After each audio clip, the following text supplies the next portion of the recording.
Avant que la vidéo ne commence, je vous invite à venir sur mon serveur Discord. C'est un endroit très cool où vous pourrez discuter avec les membres de la communauté, donner vos avis sur différentes choses et vous tenir au courant des événements à venir en lien avec la chaîne YouTube. Si jamais vous décidez de nous rejoindre, le lien est en description. Merci à tous et bonne vidéo. Salut tout le monde, c'est votre voyageur Raito Hikaru et aujourd'hui on retourne dans le monde presque merveilleux de l'animation japonaise. Effectivement, cette vidéo, non contente de rendre hommage au seul et unique El Cuscusito, peut aussi se vanter de traiter d'un animé aux avis bien souvent mitigés, et ce pour plusieurs raisons que l'on verra tout à l'heure. Notez d'ailleurs que je ne parlerai ici que de l'animé Dragon Ball Super qui se déroule de l'arc Battle of Gods à la fin du tournoi du pouvoir. Je ne parlerai donc ni du film DBS Broly, ni des nouveaux chapitres du manga. Dragon Ball Super, raccourci en DBS, est un animé de Toei Animation comportant 131 épisodes, diffusé sur Fuji TV du 5 juillet 2015 au 25 mars 2018 et se concluant par un arc final qui a fait vibrer le monde entier. DBS se déroule quelques années après la victoire de la Z-Team sur Majin Buu. Le premier arc raconte à peu de choses près la même histoire que le film Dragon Ball Z Battle of Gods. Après avoir reçu une somme conséquente en remerciement de la part de Monsieur Satan, qui est devenu riche et célèbre car les terriens pensent que c'est lui qui a vaincu Majin Buu, Goku convainc Chi-Chi de le laisser s'entraîner chez le Kaio du Nord.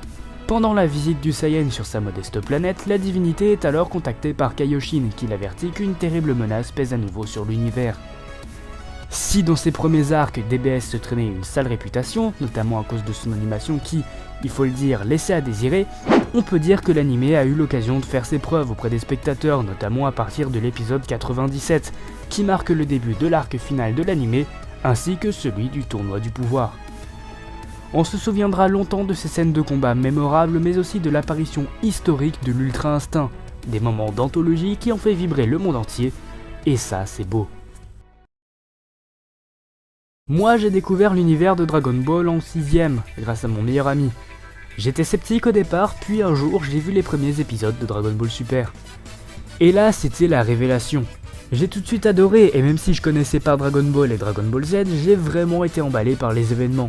Avec le recul et après avoir visionné les deux animés précédents, je me rends compte que DBS souffre de plusieurs problèmes que je ne suis pas le seul à souligner. Comme par exemple le nombre trop important d'épisodes filler, l'animation qui est parfois carrément à l'ouest et qui laissait à désirer même sans avoir besoin de faire d'arrêt sur image. Ou encore ce qui est pour moi le plus gros problème, Dragon Ball Super est un animé purement commercial, étant lui-même le produit dérivé d'un produit dérivé, à savoir le manga Dragon Ball Super, destiné à vendre des jeux et des figurines plus qu'à raconter quelque chose. Et finalement, ce qui me rend le plus triste, c'est que ça ne risque pas de changer de sitôt, parce que les films, bien que très satisfaisants dans l'ensemble en ce qui concerne DBS Broly, restent dans la veine de l'animé et continuent à exploiter le côté purement commercial, poussant toujours plus les spectateurs vers le côté obscur des produits dérivés. Ce que je pense de Dragon Ball Super, c'est que c'est un animé correct, avec un nombre assez conséquent de défauts, certes, mais aussi des qualités qui méritent d'être notées. Mais c'est pour moi un total gâchis de se contenter d'en faire un simple produit de marketing, puisqu'au-delà des profits, une œuvre quelle qu'elle soit est surtout censée raconter quelque chose d'intéressant. Et malheureusement, DBS ne raconte pas grand-chose tout court. On se retrouve avec des arcs au scénario répétitif à l'issue desquels on est sûr que Goku va porter le coup de grâce et ressortir victorieux de ses combats.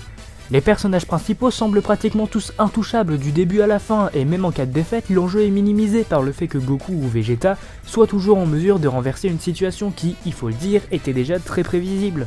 C'est toujours comme ça, parce que c'est une façon de faire qui rapporte à la Toei et qui contente les spectateurs. Et c'est parce que c'est facile et que ça rapporte qu'on passe à côté d'histoires bien plus intéressantes et mieux écrites, comme l'est pour l'instant l'arc Granola dans le manga. Assez dommage, mais malheureusement, c'est loin d'être la dernière fois à mon avis. J'attends donc de voir ce que va donner le film Dragon Ball Super Super Heroes, parce qu'après avoir vu le trailer du film, j'ai bien envie de voir ce qu'a pondu la Toei pour la suite de son œuvre. En vrai, il est méga stylé, donc j'attends beaucoup du film. Et vous, qu'est-ce que vous pensez de Dragon Ball Super? Je vous invite à en parler dans les commentaires. N'hésitez pas non plus à me faire des suggestions, à checker la description et à vous abonner. Sur ce, je m'en vais mater l'intégrale de DBS en attendant le film. C'était Raito Hikaru, à bientôt.